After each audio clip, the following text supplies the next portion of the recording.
টেন্ডারবাজি ঠেকাতে সরকার অনলাইন পদ্ধতির প্রচলন করলেও থেমে নেই কারসাজি। ম্যানুয়াল পদ্ধতিতে রাজনীতিক এবং সন্ত্রাসীদের আধিপত্য থাকলেও এখন চলে দুর্নীতিবাজ কর্মকর্তা কর্মচারীদের দৌরাত্ম্য।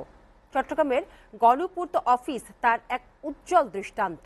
গত এক বছরে এমন ২৮টি কাণ্ডের তথ্য পেয়েছে এসএটিভি, যেখানে বাজার দরের চেয়ে বিল অফ কোয়ান্টিটি অনুযায়ী প্রতি শতকে ১ থেকে ৩ পয়সা কারসাজি করে হাতিয়ে নেওয়া হয়েছে কোটি কোটি টাকা।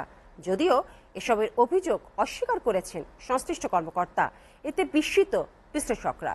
অমিত দাসের ক্যামেরায় সোহাগ কুমার বিশ্বাসের ২ পর্বের ধারাবাহিক প্রতিবেদনের আজ দেখুন তার প্রথম পর্ব। নগরীর আগ্রাবাদ বহুতল কলোনির এই ভবনগুলোর সংস্কারে সম্প্রতি টেন্ডার আহ্বান করে গণপূর্ত সার্কেল ৪। টেন্ডারটিতে অংশগ্রহণ করে ১১টি ঠিকাদারি প্রতিষ্ঠান। কোনো না কোনো অজুহাতে ১০টি প্রতিষ্ঠানকেই বাদ দিয়ে সুনির্দিষ্ট একটি প্রতিষ্ঠানকে দেয়া হয় কাজটি।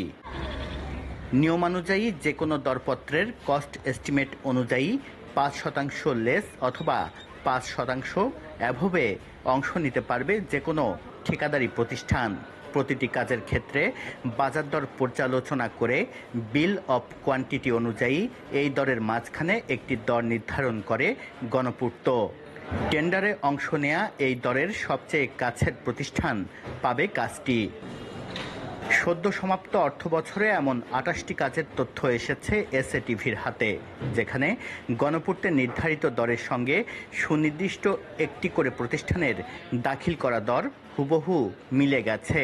সাধারণ ঠিকাদারদের অভিযোগ, পছন্দের প্রতিষ্ঠানকে কাজ পাইয়ে দিতে আগে থেকেই দর জানিয়ে দেয়া হয় অফিস থেকে। তারা এলটিএম এর লটারিগুলোতে আমরা প্রত্যেক বছর ধরেন যে লক্ষ লক্ষ টাকা টেন্ডারগুলো কিনি। একটা টেন্ডার ১,০০০ টাকা করে কিনতে হয়।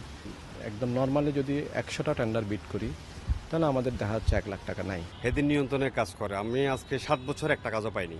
কিছুদিন আগে একটা টেন্ডারের জন্য ৬,০০০ টাকা দিয়েছি, শিডিউলও কিনতে পারিনি। অভিযোগ রয়েছে গণপূর্তের শীর্ষ কর্মকর্তাদের তত্ত্বাবধানে ক্ষমতাসীন রাজনৈতিক দলের ছত্রছায়ায় একটি ঠিকাদার সিন্ডিকেট নিয়ন্ত্রণ করে সব ধরনের ঠিকাদারি কাজ। বিশ্লেষকরা বলছেন, গণপূর্ত অফিসের বিরুদ্ধে এমন অভিযোগ দীর্ঘদিনের। আগে থেকে কর্মকর্তারা যাদেরকে নির্ধারণ করেছে, অর্থাৎ নেপথ্যে বোঝাপড়া যাদের সাথে বারে ঘুরে ফিরে তারাই পাচ্ছে। ফলত পাহারাদার এবং চোর যদি একত্র হয়ে যায়, সংঘবদ্ধ হয়ে যায়, তাহলে সেখানে কাজের মান, কাজ, সুফল পাওয়া এগুলো কল্পনাও করা যায় না। পিডব্লিউতে তাই হচ্ছে। আগ্রাবাদের সরকারি কার্যভবনে গণপূর্তের তত্ত্বাবধায়ক প্রকৌশলী সহ 2টি সার্কেল অফিস, যেখান থেকেই পরিচালিত হয় পুরো জেলার সরকারি স্থাপনার রক্ষণাবেক্ষণ ও নির্মাণ কাজ। তত্ত্বাবধায়ক প্রকৌশলী সহ একজন নির্বাহী প্রকৌশলী কথা না বললেও ক্যামেরা ছাড়া ভেতরে ঢোকার অনুমতি দেন অন্যজন। অনিয়মের অভিযোগ অস্বীকার করলেও সুনির্দিষ্ট তথ্য দিতে রাজি হননি তিনিও। আমার এস্টিমেটটা তো আসে হচ্ছে নিচের থেকে, মানে আমার সাবস্টেশন ইঞ্জিনিয়ার ফার্স্টে ফিল্ডে যায়, চেকিং করে, প্রত্যাশী সংস্থা চাহিদাপত্র জোগাড় করে, সবকিছু করে ও একটা এস্টিমেট, তারপরে এসডি আবার চেক করে। আমাদের এটা কিন্তু বারবার চেক হয়, এরকম না যে একক সিদ্ধান্তে কেউ দিতে পারে। আমার কাছে যখন আসে আমি এটা আবার ফরওয়ার্ড করি হচ্ছে আমার এসির কাছে।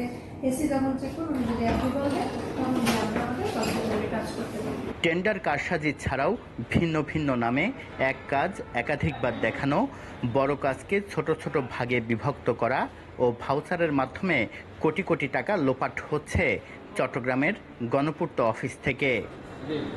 সোহাগ কুমার বিশ্বাস, এসএটিভি, চট্টগ্রাম।